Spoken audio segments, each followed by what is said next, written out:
What's up, everybody, and welcome to the Comment Writers. We are a Kamen Rider review podcast. Today, we're going to talk about Kamen Rider Gotchard, episode 27.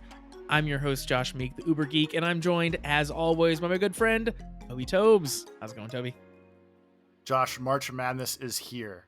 By the time people hear this, it will be fully emblazed in basketball glory in the United States. because it's March, and it's March Madness. I get it. And yep, all those crazy college kids. Right now is the time they're all going to tropical vacations. But not this 40-year-old college kid. I'm sitting at home or probably at a restaurant that serves alcohol, watching other kids try to make better lives for themselves. Wait, is that why it's in March? Because it's spring break time for all the colleges, so then the kids that are on the basketball team can go travel around and play a bunch of basketball? I never actually thought about that. I was more just making the joke because this is what I call my spring break. And I do nothing else like in regards to vacations or taking time off. Because you take this off, right? This is your thing. You take March Madness off and you go sit in the bar at 8 a.m. and watch Yeah. basketball? Yeah. Okay. So as I just let in with going to be 41 years old this year. Congratulations. And for Mazel the tov. past Mazel tov.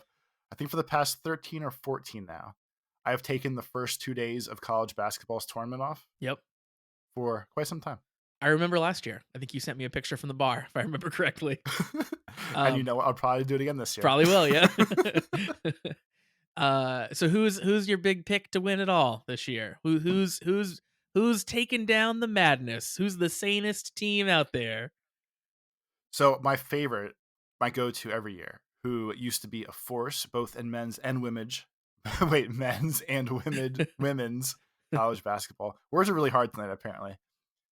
Trust me, no university... no one knows that more than me. I know, but that's you like trying to read Japanese words, a language you don't know. I'm supposed to know English and how to speak it. Fair. But for most of my life, I've been a fan of the Yukon Huskies. That's the University of Connecticut. But when I was a small idiot child, there was NCAA basketball for the Super Nintendo. Uh-huh. And it was the first sports game I understood how to play because as a young boy, and now as an old boy, I don't really understand all the ins and outs of sports, as we've talked about. It's more just I'm there for the vibe. And I always liked Huskies, their mascot. And when like reading at a young age, even tough then, instead of like it's University U and then Con Connecticut. But I thought it was Yukon, like Yukon, Alaska, where Huskies do the Iditarod. Yeah. So I always liked the Yukon Huskies, thinking they were the Alaskan like dog sled basketball-ish team. So they were my favorite for a long time until one day it clicked. That makes perfect sense. Like, I'm with you on that. I also would have thought the same thing. Although I might have been dumb enough to not know what the Yukon was at that point as a kid. Like, I might not have known that the Yukon like was a thing, like a real place. So it might have been lost on me. Like, but if I was aware of the Yukon, I also would have thought that was what they were. Yeah. And realistically, like it probably said the name. Like, granted, like again, Super Nintendo games, we skimped on some things like words and players and mascots and logos. Sure. So I don't know why just seeing the Husky and seeing Yukon would have somehow thrown me off, but it did. So there's probably a missing link here somewhere of something I screwed up. Probably. So I'm assuming the Yukon Huskies are not actually the team favored to win the whole thing, right? So more times than not, they're actually like more. They usually seed. So the way the bracket works, it's 64 teams, now up to 68. They kind of break the United States into 4 quadrants. Okay. Each quadrant gets their top 16 teams, mostly from like winning their little conferences or other assorted things of that nature. But UConn is usually like top 3 in their little quadrant. Okay, well, that's not too bad. That's pretty high in the quadrant. Also NCAA basketball for Super Nintendo came out in 1992. So I would have been 9 years old and at the ripe age of being stupid. Yeah, that's right there in the this kid's a moron age for sure. So this is I'm gonna put this in my terms. March Madness is basically like WrestleMania, but for college basketball, right? Like it's the big thing. Yeah, so like to put it in Josh terms, like you know how we have like WrestleMania season, like the Yeah, gap from Royal Rumble in January to WrestleMania in April. right. It's like that. Like this coming week would be the Royal Rumble of sorts, Okay, and then we find out who's playing in the big match in April. gotcha. Okay, because college basketball is confusing for this reason. Because like there isn't, like you watch like professional football, and it ends in the Super Bowl, right? Like everybody plays to that, and then that's the big game at the end. But college basketball is like there's all these like little like mini little tournaments and stuff. But then at least they do come together for this. I guess this is the Super Bowl for college basketball. Yeah, so like this would be the equivalent of like whatever sport starting their playoffs starts this week, and then the championship is like 2 weeks away. But there's also the past 2 weeks or so has been everyone's play-in tournaments before the real tournament, before the championship. So you do brackets twice as a college before you make it to the actual championship game. Gotcha. Even if Crazy. you don't, that's where we're at. I sent Josh a picture of the high quality graphics of the SNES basketball with the Huskies logo in the top right. So I was just like, this is a cool dog, and doesn't say the words UConn anywhere. So that's why I had no shot.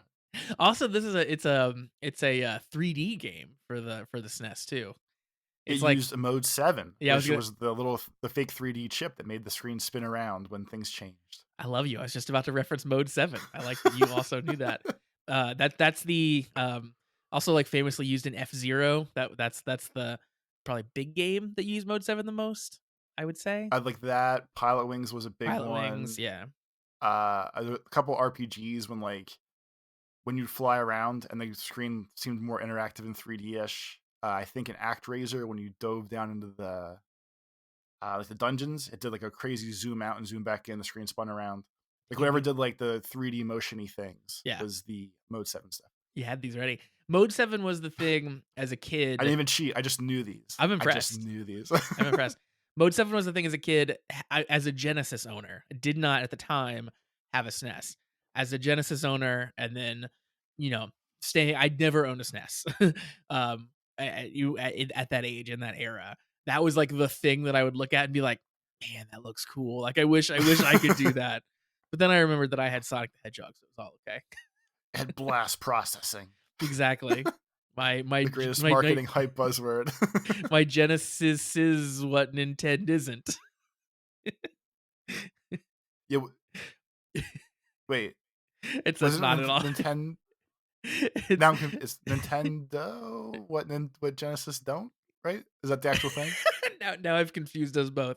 Uh, it's what Nintendo don't. It's Sega does what Nintendo don't. That's what it is for real. Okay, thank Yeah, you. but I always like Genesis what Nintendo isn't, which is also fun. But yeah, I did not expect a Mode 7 basketball game when you were first talking about that. So that's at least cool. I love that. Again, this screenshot that I'm looking at here, folks, is again a 3D basketball game, which is impressive for this era of games. But like literally, it's just the court floating in a blue haze. Like there's nothing else except for the court. There's no fans. There's no arena. It's just a blue hazy background, which is very Yeah, like funny. like if they wrapped a basketball court in green screen for a movie to like digitally insert a crowd, Yeah, that's what the game looks like. Just blue. it looks like these two teams, which appear to be the Huskies and the home team. Apparently, it doesn't say the other team. It looks as if they got banished to the Shadow Realm to compete in this game. You're playing for your lives in purgatory. What if in Final Fantasy, what if your entire summon was just an entire basketball court with a team playing a game already? That was just your summon. It wasn't a big dragon. It was just like I summoned the NCAA. I could see that being like if they licensed Space Jam into like Nintendo All Stars Brawl. I Oh, could see this being like the screen the stage finisher thing, or those like the Ultra Smash, Super Smash, that's perfect. Yeah. whatever they're called. I do not remember, but I know what you're talking about. I don't know the name. Ultimate Smash, Look, Final Smash. yeah, Final Smash. That's right. That's right. That's what it is. That is what it is. I watched a speaking of video games, Toby. I watched a tournament of Mario Kart recently, which is just drinking in Mario Kart.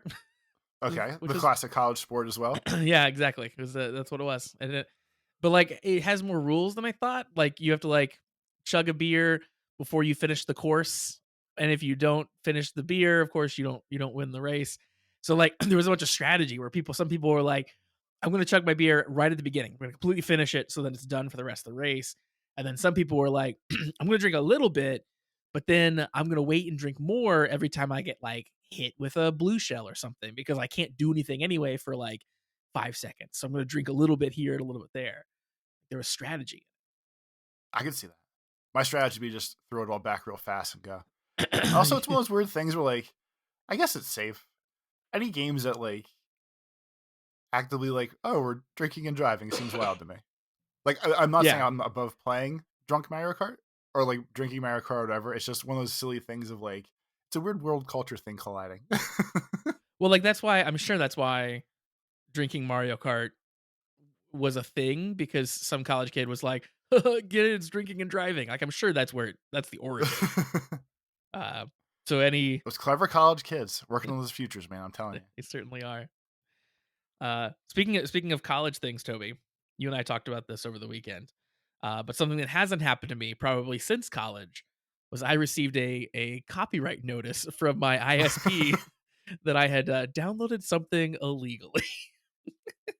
And the funniest part was it wasn't even freaking Kamen Rider. No, which is why I'm bringing it up because it's very funny.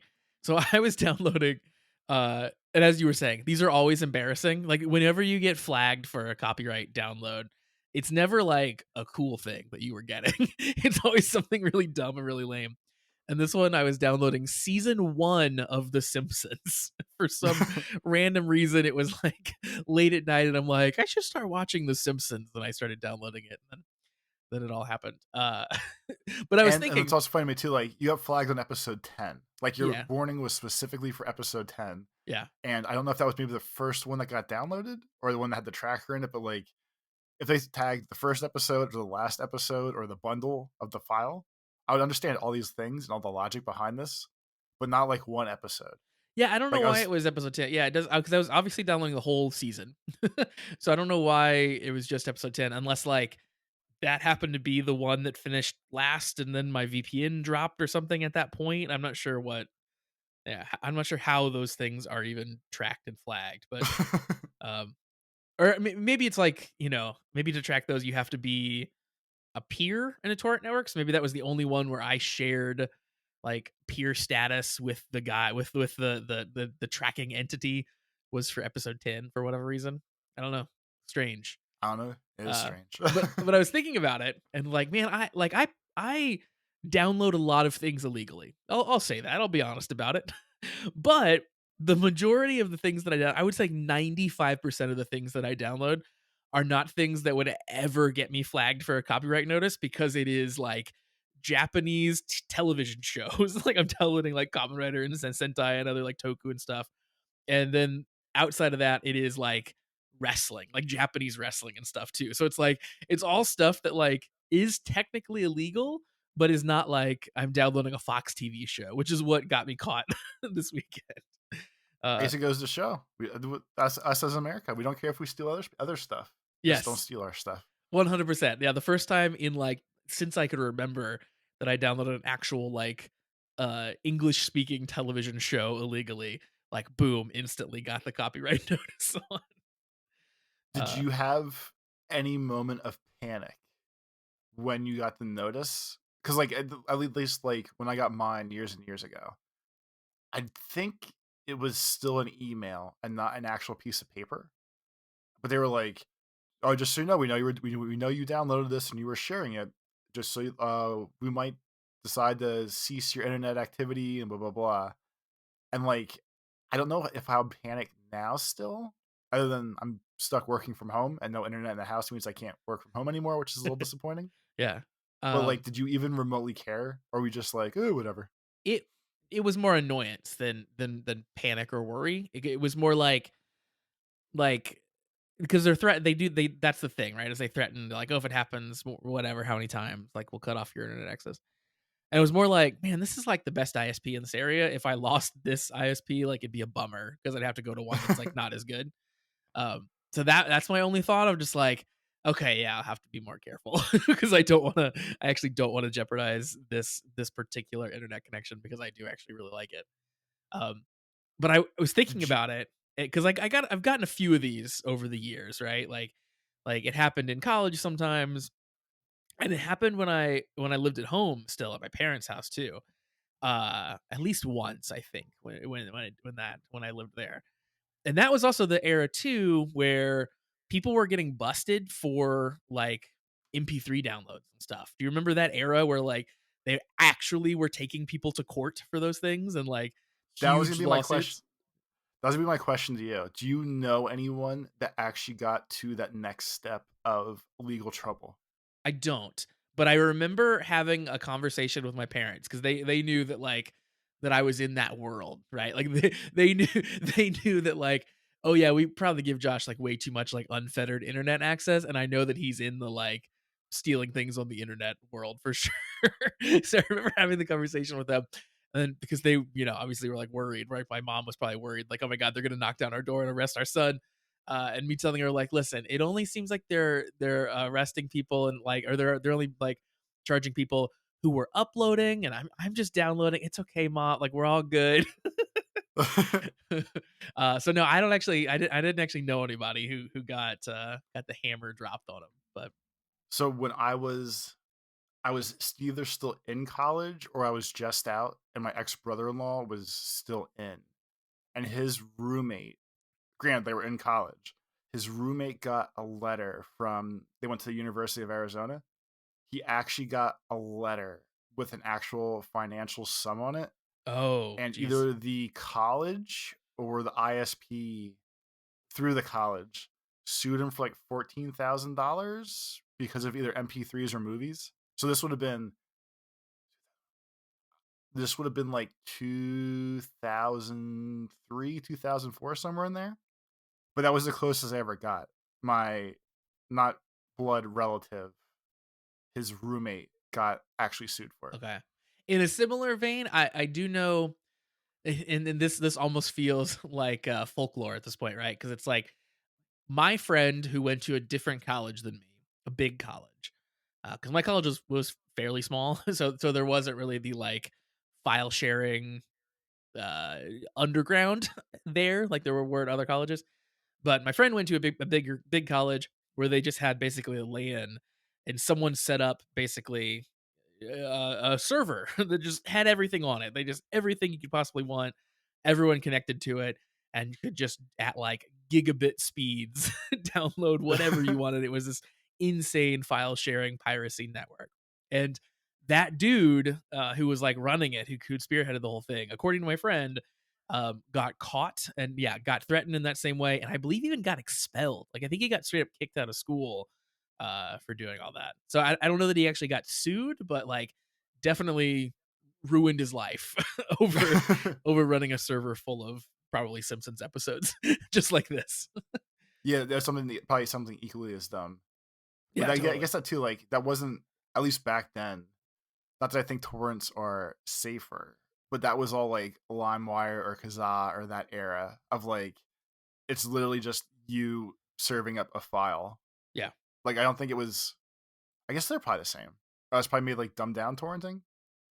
Because I feel like when you sent files over like Napster, Kazaa, all those, it was actually like me handing you the file, Yeah. not me giving you 50 pieces of a 100-piece file, kind of thing, Yes, right? absolutely. It was like you were getting it from a single source, where torrenting is, yeah, much more spread out, like you said, like 100 pieces of a file spread out across different people, and you're grabbing a piece from here and a piece from here.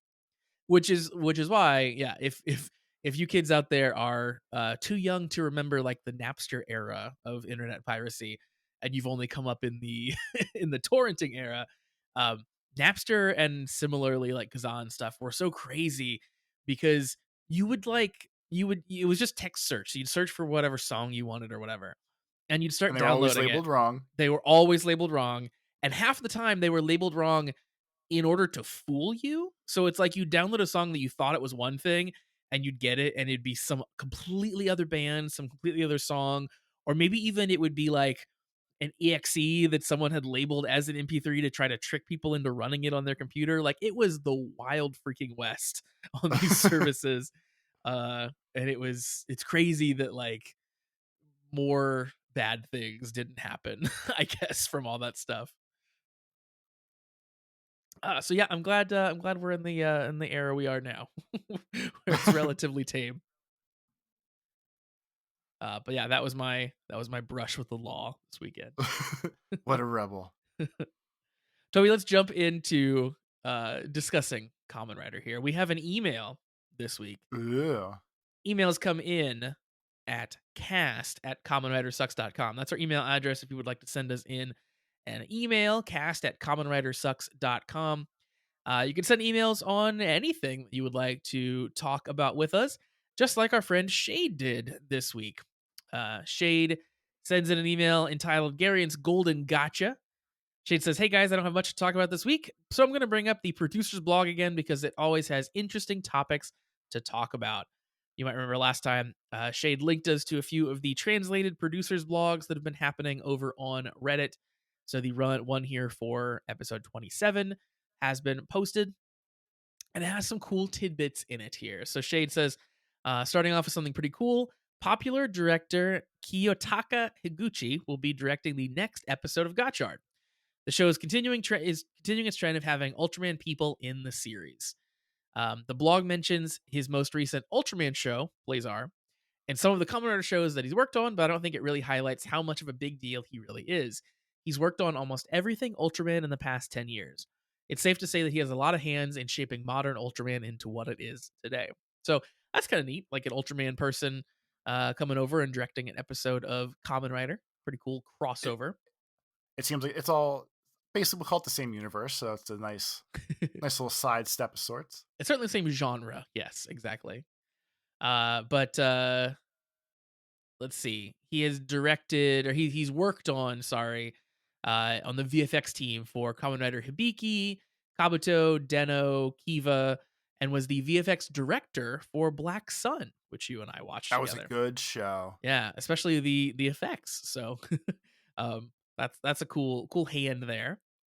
He made Uh sure that little kid's eyeball popped out and while he still looked like a bird. Did a fantastic job with that. exactly. Nailed it. Shade says the blog also addressed something that people have been asking about for a pretty long time, and by that I mean the alchemy in Gotchard. Ever since the first episode, everyone has been going on about how the alchemy in Gotchard is nothing like real alchemy, and by that they mean it looks nothing like the alchemy in Full Metal Alchemist.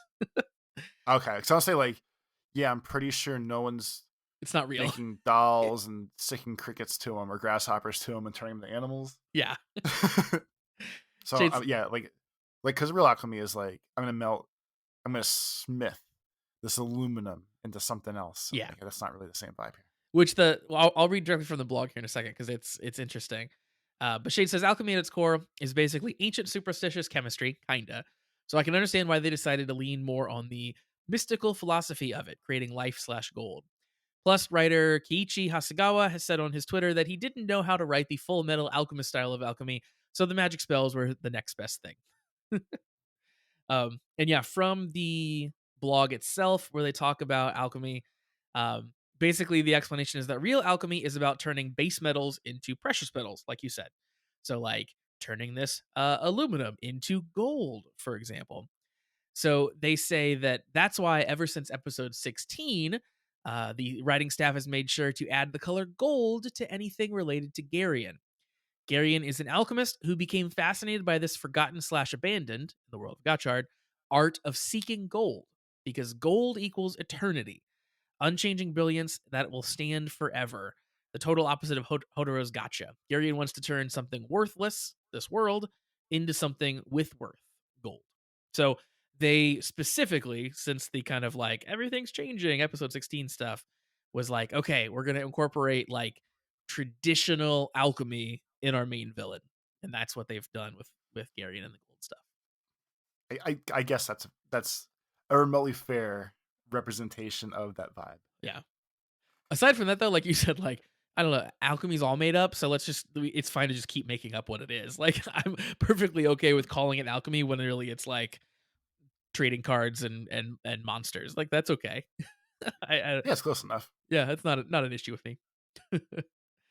Um, so yes, Shade, thank you very much for the email. Always good stuff.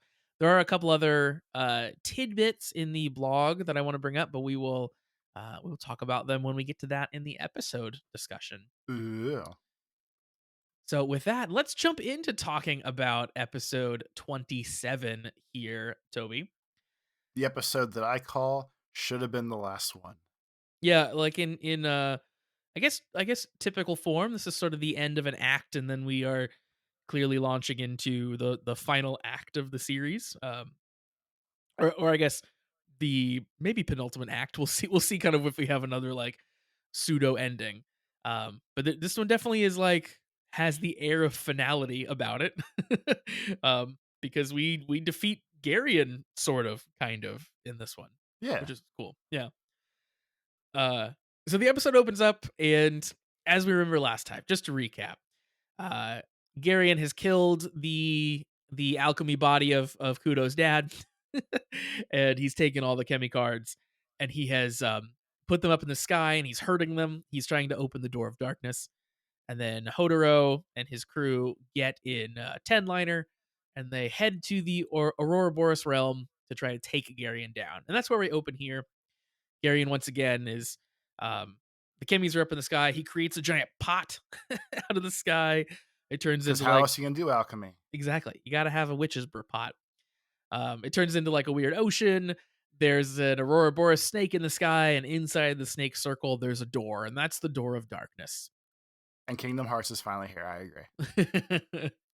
Garion explains basically that there's one final key left, and he's happy that Hodoro is coming because Hodoro has the key. He's looking for Hodoro's driver, um, which is an interesting thing from the producer's blog here. And he explains that throughout the episode while he's fighting with Hodoro.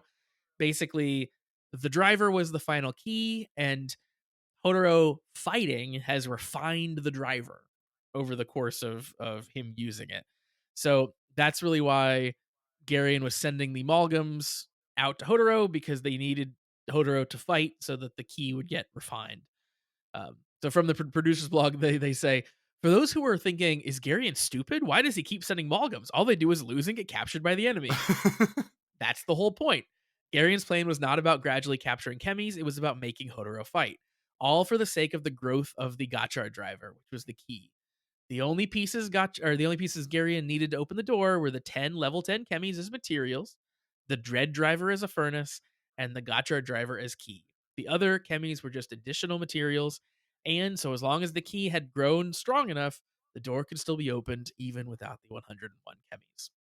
So That's one of those weird things where, like, obviously put into actually explained words adds a couple more, like, layers to it. yeah, And even in the episode, he was like, "Oh, you refined the driver. I appreciate you." I don't know that I granted, like, I don't always keep up the best with all this, but, like, I don't know that I would have necessarily put the pieces together specifically of the extra things you just said. Like, "Oh, ha, ha, ha," like, Hodoro fought for 27 weeks, and now he's well tested, and now he's extra strong, so now the driver's worth something. But I don't know that I would have put, like, that many layers of thought into, like, this is the whole story behind it. yeah. And not that you should need it explained that hardcore. It's just interesting to hear, like, hey, we wrote like this 3 paragraph dissertation on why this is, how this works and what this was supposed to do.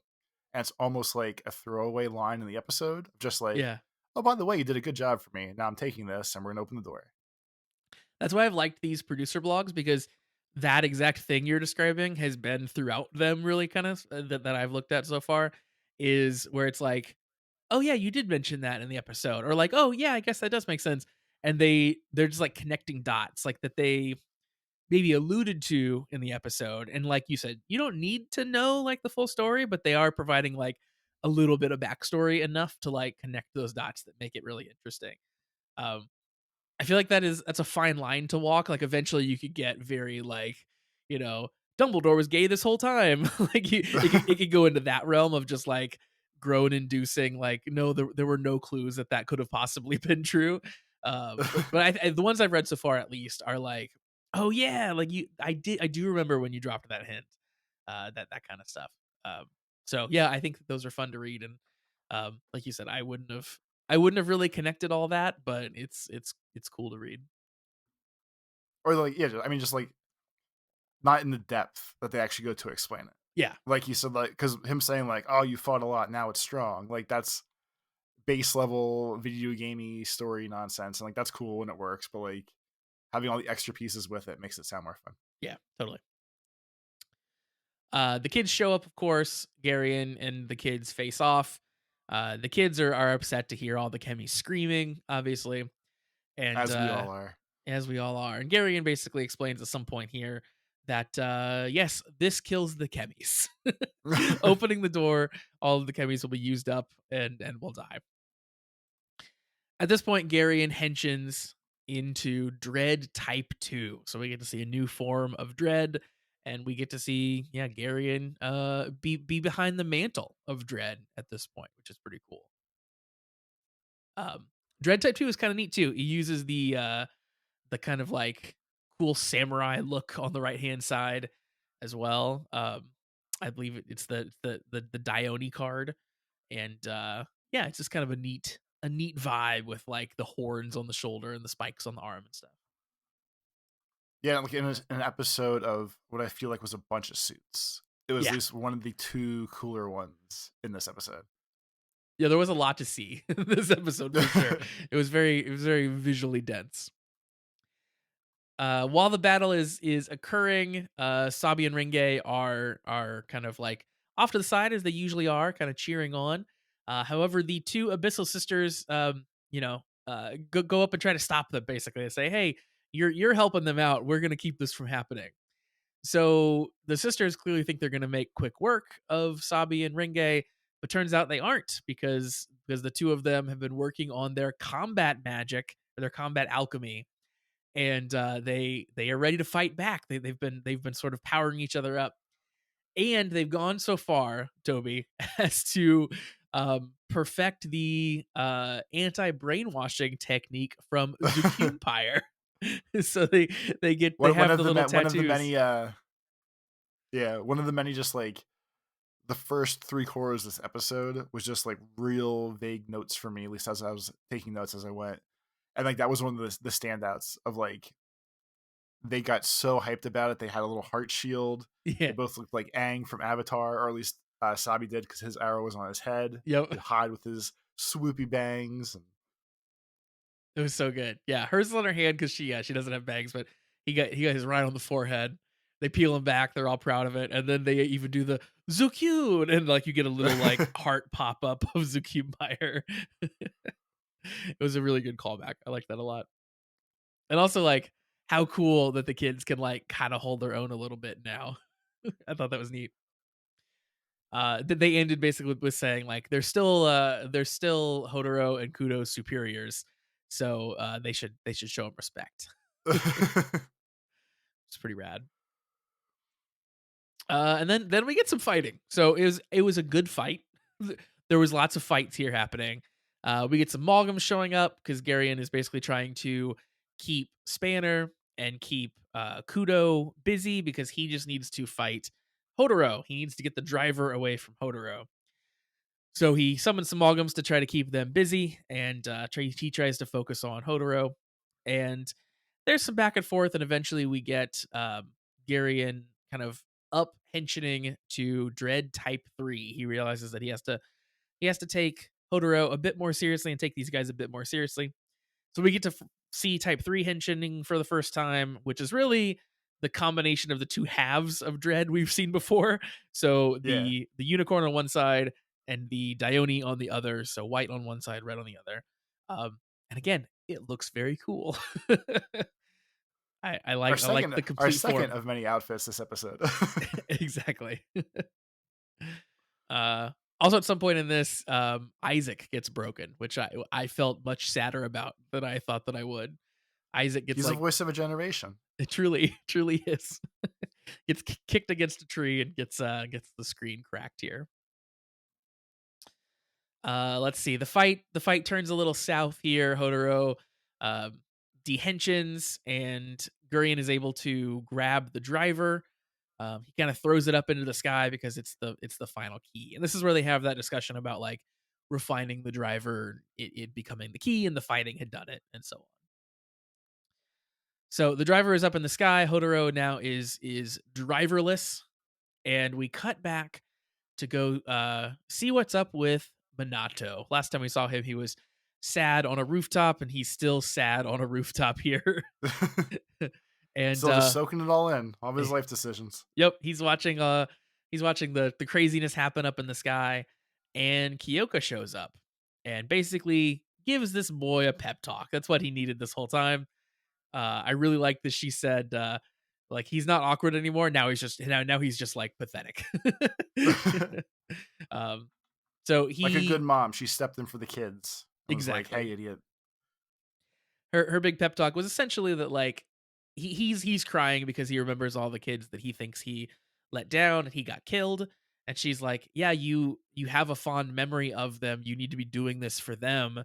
She was like, yes, we alchemists erase a lot of memories, but that's why we have to keep those memories ourselves, kind of like forge them as our fire in which we continue to work. She even has like an alchemy analogy here. She's like, you got to turn those into something more powerful, and so on. So she gives him a little pep talk, and he's like, all right, yeah, I'll do it. Pull Is my head on my ass finally. 10 yeah. episodes I later. was gonna say it only took like 12 episodes, but here he is. So we cut away from them. We go back to Aurora Boris realm, and the door the door is opening. We get a little view of what's beyond the door, and it is like eyes in the shape of a triangle. I guess is what we're seeing. It looks like eyes to me. It's Eyes hard to and a say. triangle. So I'm sure, like, because there's a lot of mythology hints, teasers, whatever throughout this. I'm sure, like, that symbol or logo, or we want to call it, means something somewhere. I'm just going to say that we probably don't understand what it I actually have some information about that from the producer's blog, if you would like to hear. means. Ooh, thank you. I do, Yeah. because this is how I have to learn things. The three-eyed monster located behind the door of darkness is Hermes Trismegistus. So Hermes Trismegistus is like an actual, like Greek god, I guess, or like combination of Greek gods.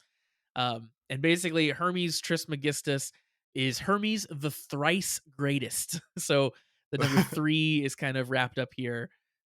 There's a lot of lore about Hermes Trismegistus that I guess I won't get into, but it's a real character. And the producer's blog goes on to say, three is an important number in alchemy, hence the triangle shaped hand sign during the writer's henshin pose. And according to Garion, he has the power to turn everything gold, but is that true? Stay tuned. Also, what about Atropos and Garion's cube? Also, stay tuned. So they do straight up call out the Hermes Trismegistus, and yeah, clearly there's going to be more references to three, and probably more to do with Garion. It's what it sounds like here. So yeah, clearly like there's a giant being, a giant godlike being on the other side of this door, which at this point Garion starts like requesting power from him, like, give me the power, I want to make the world gold. Um, I mean, it seems fair. Like, in sure. general, it does seem like a fun thing to do. Just Like it does it at some point. Is it here? I think it's maybe here, where he basically is like kind of describing what he wants to do. He wants to turn everything gold, and the like laying on the ground nearly defeated Hodoro and Spanner are like, that's it, that's your goal. Like, this is what we're doing. Turning everything gold, huh? All right. hey, this And is cool. he was like, you're not gonna ruin this for me. And then he imagines it for a moment, and it literally is like the elevated tram is gold. There's a girl who blew a bubble, and it's gold, and the park is gold. The trees are gold. The buildings are gold. Just literally a world of gold. That's what he wants. And gold's That going for is. like $2,000 for a 20-ounce little brick thing, which I feel like is the standard when you buy a little bar of gold is 20 ounces. So he just made everybody rich Yeah. If with only with there the was. right sales pitch and the right marketplace. we could all be billionaires right now. I think right marketplace is key because if only there was someone still alive in this world that he could sell the gold to, but unfortunately, he's turned them all into gold. It's at this point when suddenly Gurion is about to strike Hodoro down with a sword, but yet another sword comes in and blocks it. Who is it? It's Professor Minato. He showed up and he's ready to fight. I thought that his I return was pretty cool here. it was the whole setup for it was at least obviously it's this show's tier of cheesy. It Yeah, kind of works better than the other things because at least this was one of the longer term arcs that were yeah, going on. yeah. Like they teased it a bunch, but it's not like there's been other dire shit that's happened. And literally the next episode, in the first 2 minutes, it was just fixed. And at least this was like an actual like 12 episode arc of like, is he good? Is he bad? It seems like he's helping. Maybe he's not helping. Like, what the hell is going on here? It actually worked better than I feel like most of these things do. Yeah, they committed to this whole thing with Minato. Like you said, it wasn't just a quick resolve like everything else was. It was like he's with Garion. Pretty much the whole time Garion existed, Minato was in flux, right? Like since Garion's been in the show. So it actually felt pretty powerful when he came back for me at least. Like I really liked his speech too, where Garion's like, "Oh, are you gonna doom some more children to their fate here?" And Minato's like, "Your voice doesn't get through to me anymore because," and then he calls out the kids by name. He says, "Because their voices really got through to me." And I was like, "Oh yeah, it worked." So you notice how like all the friends are like they're all really backing each other a lot this episode. Like Renge and Sabi are like, yeah, we're like we don't want to be little standbys anymore. We want to get more powerful and like ha ha ha. We're still seniors to Hodoro, so don't forget that. And like Minato's like, yeah, these kids help boost me up, and we're all a big group now, and everything else. You know Everybody's all that's going friends. on. You know Yeah, all that's going on. yeah. Yeah, it's almost like their friendship is their power. Oh, are you gonna talk about Kingdom Hearts again? Dang it. There's no better time. This like for real. This episode was like the perfect culmination of all the way like the Kingdom Hearts verse leads up to like the final fights, where like Sora has like 12 friends at the end, and everyone like works together and they use all their power of friendship and we're all in this together and actually all comes together. So this will probably be like one of the last times I can drop one of these references because like the way that it ends ish in this episode. What they had their my friendship is the power moment. Girion basically gave a Xehanort like speech when he was opening the door to darkness of like, this is going to be the good world. This is the real ending, blah, blah, blah. So it was all here. It was finally all here. And this is probably your last Kingdom Hearts minute for and now. and speaking of the like all the friends coming together. That's what happens next because Hodoro goes and appeals to the Chemis. he doesn't have his driver anymore, but he basically goes and tells the Chemis, like, listen, like we've all gotten together, we've overcome our obstacles, we've made it our gotcha.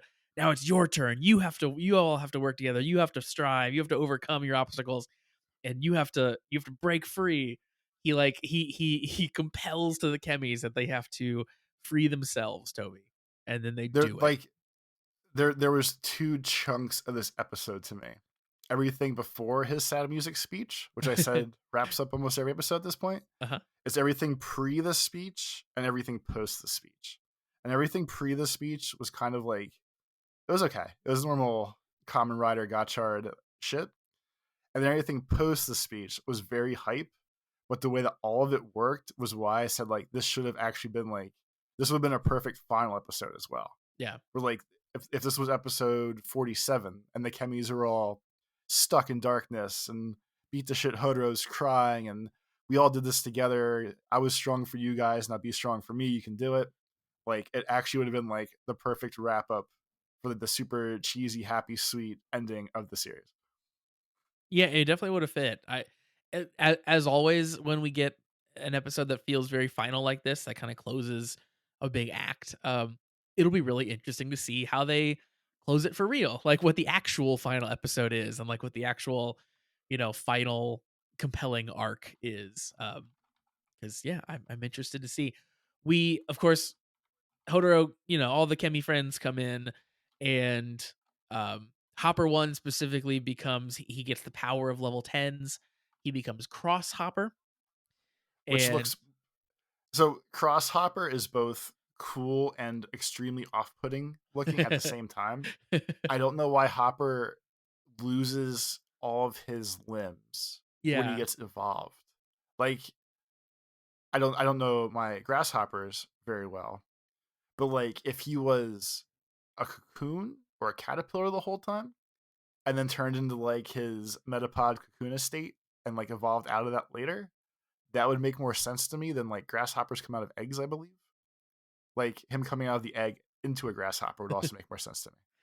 the very cynical answer to why he loses his limbs is because he has to fit in the driver, and if he had those legs, he wouldn't have fit correctly. So he had to be more of like a, an egg shape, so he would fit in. Uh, but yeah, I'm with you. Like the look of him is like not amazing. Like the body is not amazing. I do like that he has a little visor like that moves. Like that's cool. I That like was that my a lot. favorite. That was my favorite part when like when so crazy super hopper turns Gotchard into platinum Gotchard. Yep, And I think that's the sickest outfit of all of them in the entire series now. it's Like it so just looks good. so good. Yeah. But like part of it has they both have like a blue flip down like spaceman mask visor. And it's fantastic because Hodorous comes down and he either pushed Hoppers down to help him or Hoppers just goes down at the same time as well. Uh, And just looks like so stupid cheesy awesome. I also freaking adore that the little Hopper figure just literally sits in a little cockpit in the 10 lanyard attachment. It's so dumb and it's so good. Like Hopper's his little buddy and he just hangs out in the driver. That's awesome. I Oh, love the that. one part Yeah, the one part before the pre to all this, uh, when the chemis finally came out of their dark saga, Hopper spoke through the broken Isaac, which was Isaac. really Yeah. cool. That's part we forgot, and that part was like, hype as hell as well. Like he used the broken screen to be like, "No, I'm with you, buddy. We got this." The producer's blog says that Hopper speaking human language through the broken Isaac was a one-time miracle born from Hopper 1's simple-minded desire to convey his feelings to Hodoro. So don't expect Hopper 1 to start talking about the weather with Hodoro in the future. So if anyone was worried about that, that's not going to continue. But yeah, that was really cool where he actually got to speak. And then so after, you mentioned Platinum Gotchard, the producer's blog, which I found interesting, talks through the evolutions that we've gotten so far of Gotchard and sort of like what led up to them. So, um, basically, each of them is Hodoro going through a transformation. So, like, when he learned the fear of fighting and the importance of his friends, that's when he became Super Gotchard. When he faced his origin after having lost his place, he was Fire Gotchard. His determination to save someone, even if it meant sacrificing himself, became Iron Gotchard. So then that was a lot of Hodoro development. So they said they were having trouble figuring out where to go with Platinum. In the end, they decided to go the other way around. Instead of depicting the growth of Hodoro through his link with Chemis, they showed the growth of the Chemis through their link with Hodoro. So that's why Hodoro is compelling them on, telling them to, defeat their obstacles and so on. So that's cool that like everyone's a transformation and then we turned it around to the chemis, but that does really beg the question of like, okay, so where do we go from here? Like Hodoro has grown, the chemis have grown, like what's the final thing we do to kind of finish the show out? I have no idea. I'm glad I'm not a writer because that sounds hard to figure out.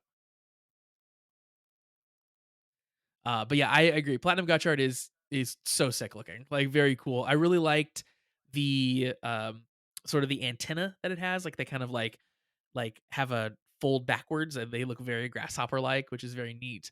And yeah, it's got some elements of like the original base form of Xaid, or sorry, I've got Gotchard in it still, with the blues and stuff. But then it's like got the gold and white, so it looks very fancy. It's a good form. So then, of course, Garion is still upset about this, but I say they because Platinum Gotchard and Little Tiny Crosshopper both do a rider kick on Garion to defeat him, which was so cool. Hopper's rider kick made like the series for me because it's so silly. Like out of basically like Gotchard's doing his, and Hopper kind of sneaks up behind his foot and just does the kick in his little weird cocoon Hopper form, and it's just so stupidly adorable. And it's awesome that like obviously Hopper's been his little buddy forever, and now that Hopper gets to do a finisher on what is effectively like the final boss in this show up Yeah. until Up the until this last 30 point. seconds is Yeah. so goddamn good. Yeah. I love it a lot. Garion, of course, is defeated here, and then in the sky, the kind of like clearly clearly creepy god from the sky.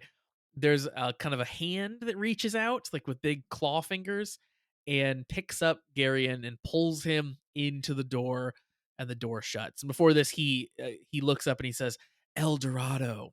So maybe that's going to be Si- their name for it, or who knows? But yes, that's Isn't El Dorado the city of gold? yes. Like, isn't that like in real life countries, nicknames for countries or cities, whatever? Like, that's the actual city of gold, correct? Correct. Yeah. Okay. Believe it is. I can tell you in a second. Uh is it Mayan? Because I can't tell you. So now it's hard to parse this article. But yes, it is the city of gold. Yeah. Okay. The Muisca people is where that actually comes from. Yes, it is definitely like all throughout culture and history. The city of gold. So Garion gets plucked away by this evil, scary, crazy figure. So clearly we're probably gonna see some more from him potentially, or at least from this giant monster. And of course, also at the end to kind of finish up with the bad guys, the Abyssal Sisters, Atropo picks up his cube and says it's not over yet, and the cube clearly has something going on. It's like bubbling Not and what? again. I was gonna say not all the sisters though. Not all the sisters, exactly. So the cube is bubbling, and the little sister is clearly gonna kind of keep some evil going. The other sister, however, is with Kyoko-san, and it's revealed that she is the one who helped Minato make it to the Aurora Boreas land, clearly, because Kyoko is like, "Oh, it looks like he made it in time. Thanks for your help." So So I think she's good. the secret love last week came to Yeah. full bloom this week, and it all came together. They certainly are making that less of a possibility at all. And then, of course, yes, the episode ends where everyone gets to hug Professor Minato, and they're all happy that he's home and he's back with them. And it was actually like that scene where they're hugging was kind of genuinely touching because they all seemed like they were like really happy, like they were almost like crying to have the whole crew back together. the so like the last and with like the chemis coming back and everything, it rained everyone's cards. Like the way the order Josh and I are telling the endings are out of order. Yeah. The first ending was all the cards raining back to their specific owners, mainly like all of them going to Hodoro, but like Spanner got his main group and Kudo got hers. That happened first, and then we found out that Spanner's mom was part of the plan for ending two, and then the leftover sisters getting the cube is three, I think. Yep, that's right. But yes, like that's like if we stopped on the Hodoro ending, again, like the show could have stopped there. That could have been the final scene. Monato's safe. The kids got their cards back to be friends together forever. And the funniest part to me was when Hodoro is going through his cards. He shuffles through them fast, but stops on random cards to show off the cards. Like the new ones from this episode were up top, and he's scrolling through all these cards. And we talked about it a bunch of times going through the show. They hand wave over them collecting so many chemis that he's scrolling through this deck of cards and showing chemis off, and we've never seen them in the show. And it just seemed like a really random thing to do to me, considering that we've never seen them in the show. That is very funny. Yeah. Uh, I liked one that he had a giant deck. Like that was a grip of cards that he had, which was hilarious because you don't ever see him hold that many at once in the show. Like if they depict that many chemis, they're like floating in the air or something, right? Yeah. So for him to just be And holding physical cards was hilarious for some reason. And then he had yeah, because sorted the level 10s to the top. So it was like his tops were all foils. yeah. like a reverse pack opening. And instead Yeah. of doing the commons first, he did the rares first. But like when they show the shot from the back of his hand, which is just like a conversation, he's really only holding like 10. But like you said, when they show his grip of cards, there's easy like 60 or 70 there. Like he does, they linger on Yeah. the hand waving of the cards for a good amount of time. And there's a lot of cards in that stack. So it must be all of them. It must be all of them minus the ones the kids had, Yeah, I like the think other it kids had. yeah, it's gotta be, like, 101 minus the, like, handful that, like, Sabi has and Ringe has and Spanner has and Kudo have. Yeah, exactly. But, yeah, that's great stuff. Uh, I wanna see more of him just, like, whipping out his deck box of just, like, all 70 cards he owns. Uh Yeah, it'll be interesting to see how they do the chemis from here on out because so again, back to the producer blog. So we see a little bit of how Platinum Gotchard fights. So he still uses the chemi cards, but he like imprints them on his arms and his legs and then like uses their power kind of. Yeah, like basically because he loaded the needle one into his left arm and shows the image of the Kemi in his arm. Like there's almost like screens on him. I think you just said, Yeah. but like you see the Kemi like dance around in his arm. The Kemi says their little catchphrase, but he loaded up 2 or 3. So I guess that'd just be the new way of magically shuffling through the Kemis, just showing off dumb shit like Yeah, that. I think so. Cuz obviously before he had to pick out two, they added up to a certain number and like so and they all had their partner chemi, right? So for this one, the explanation from the producer blog is that Platinum Goshard's ability is to borrow the power of the chemis as techniques without any restrictions. Since he's using techniques and not forms, the combinations are pretty much endless. So we should be able to do some pretty weird, crazy stuff with him, like just stealing the techniques and him being able to pair up like any cards that he has. So I think they can do No, some no, no, wild no more things. tens. No more tens. No more tens, yeah, exactly. Uh, so yeah, that's pretty cool. But I agree. Yeah, it definitely felt like a good point where like things could end if you wanted to. It felt like that type of an episode. But I am excited about the few little hints they drop with like what's going on with this big scary demon guy. What's going on with the little sisters? I think that they'll be able to still make a lot of fun, compelling things. And we still, let me remind you, don't know anything about Hodoro's dad still, right? There's still that whole mystery. I guess that'll be the second half of the Yeah. show season ish. So well, as we've been talking, I went to my most trusted source of information while we're having these conversations about toys, the way things work, etc. Uh-huh. There's no wrist buckles to put your Chemi cards in to make them do fun side things, which I feel like is a huge miss from the Toyverse. Like I know they have the driver and the buckle and everything for the season, which they have all the cards for, but I feel like having a double season jam your cards in this thing would be perfect. Yeah, I need a good card collector. I thought they had one of those. It was like they have the big uh blue thing where you hold all your cards, right? Oh, no, I'm saying like for Platinum Gotchard specifically, Oh, how he oh, can put the cards on his like wrist bracelet thingers. gotcha. I feel like that's a missed opportunity to try to sell 1/2 of those to kids. They could put the cards in as well. I agree. Yeah, give me a cool thing where I can wear it on my wrist and scan my cards. That's what I want. Also, a DX cross hopper that fits in the new buckle. It's the little hopper shiny toy figure thing Yeah, yeah. plus his 10 Chemi card is only $32 online. Okay, that doesn't seem terrible. Like I've seen worse. I've seen worse. Just want to throw that out there. I also saw that on my toy scan during this conversation. uh I don't know. I think my view of like Japanese toys is very skewed because like they're all insanely expensive. So it's like I don't know when one's only like in the $30 realm. It's like it's probably fine, but really it's like a tiny piece of like a Happy Meal toy that should cost like $2. I'll be honest, like Josh and I have opened a case of Chemi cards once a while Uh ago, huh. and I've Yep. definitely sold single Chemi cards for more than the Super Hopper / his Chemi card. So I guess that price is probably fair. Yeah. Exactly. There you go. And you had just you just sold a Steamliner and a Hopper One to the same person. So someone out there, shout out to that person who is living his dreams as Hodoro. Yeah, so like I guess so the episode's effectively over. So the last random little story is so Josh and I opened the case of Kenny cards a while ago.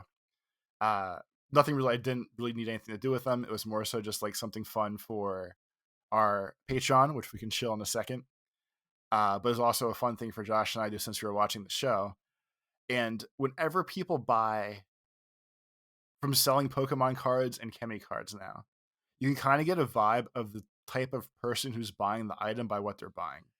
Like sometimes when I sell the Pokemon cards, they'll buy four of like a trainer card, or they'll buy like three Charmanders and three Charizards, and be like, oh, they're making a fire deck. Or like with the Lorcana cards, same vibe. You can see what they're doing with the cards they buy.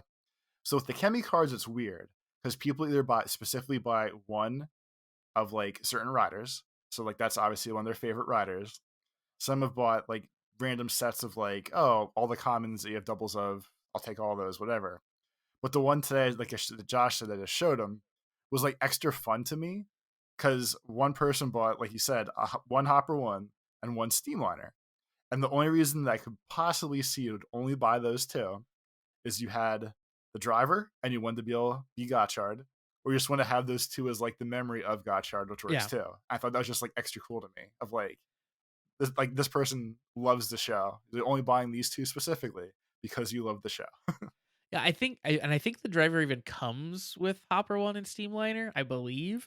So that lends me to it's someone who doesn't have the driver, but wants to like make a little Gotchard shrine or something, right? Like I'm gonna put these on a shelf, and it's like because I love Gotchard. Yeah, that's super fun. Like I'm not making fun of that at all. Like, that's really rad. I know.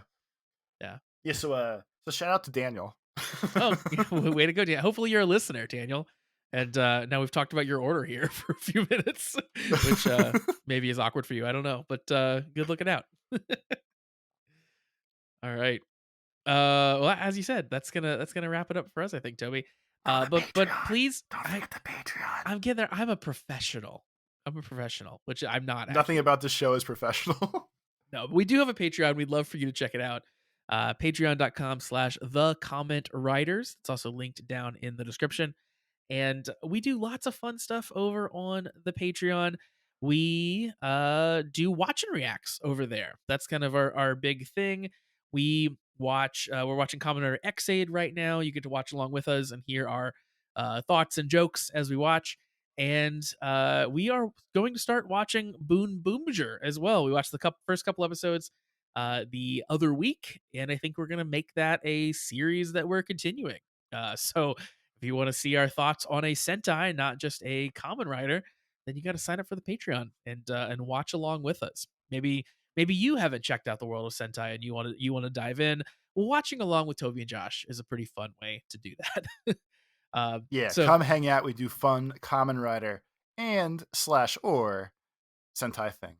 exactly. So lots of stuff over there, and the content is growing, Toby. The content continues to grow. So much to watch. $3 a month, not a bad deal at all. And you get access to our Discord, which is always fun conversations happening over there too. So check that We're out. like we're like a content farm, but we're one of those crops that take like 7 months to come to maturity. Exactly. And not in any of the negative senses of content farm. We are an artisanal small batch content farm. We're the content farm that you go to the farmers market for on Saturday mornings because like it's worth it because it's that good, you know? That's what we are. I like when I send you down tangents and then I get like one extra step out of you. That's that happens quite frequently, yes. So patreon.com/the comment writers. Toby, you want to tell the people where you are on the internet? On Twitter, you can find me at Life of Tobes, and on YouTube, I am at Tobes Plays, where we are currently going through the entire Umbrella verse now.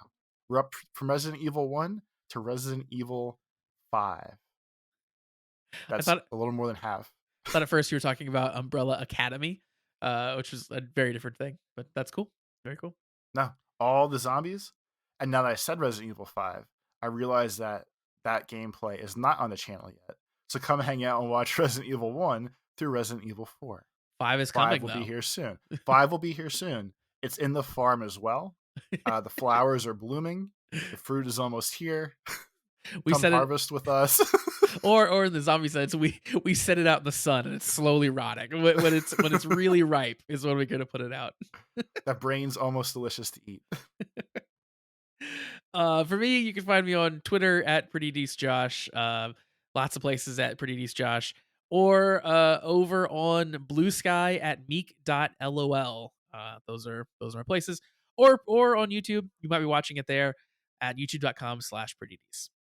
So that is going to wrap us up for this week. We'll be back next time for figuring out what the heck episode 28 is of Gotchard now that they've, defeated the big bad guy. Maybe we'll have a nice It's a little new slow year and a new reboot for a second time.